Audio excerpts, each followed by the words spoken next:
far as I'm concerned, my mother was the best cook in the world, bar none, but the one thing she could never master was pastry.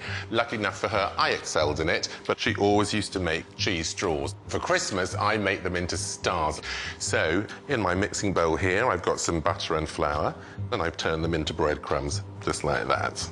I'm now going to add some cheese. So I'm going to add my cheddar to it and combine it well. Now, I'm going to put some English mustard in, just about a tablespoonful. Just mix that in. Now, a bit of white pepper, just about 1/4 teaspoon. Now, about 1/2 teaspoon of salt will do, because the cheese is quite salty in itself.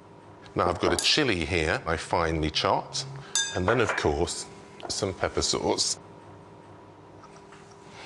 And now, to bind it, I've got 1 egg yolk.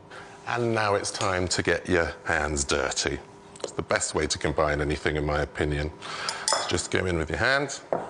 So here we are. In a matter of seconds, we've got our dough. So I'm just going to refrigerate my dough, get some cling film, wrap it around it, stick it in the fridge for half an hour, and then we're ready to go.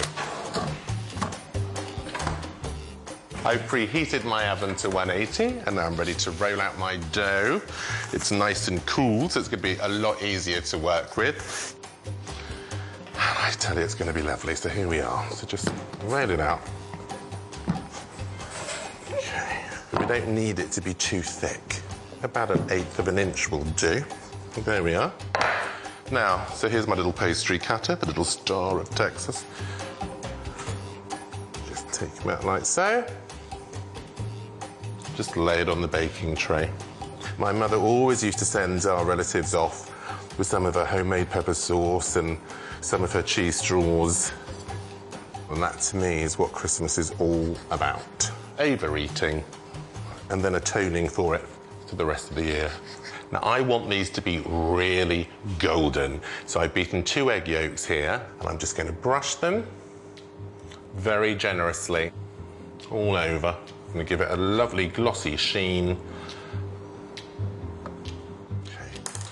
And now, I've got 1 red chilli here, which I've deseeded, and I've finely sliced, and I'm just going to place those on the top. Any way that you like. It should take about 12 to 15 minutes maximum, depending on your oven. Oh, they're smelling good. So here we are, my chili cheese stars. Merry Christmas.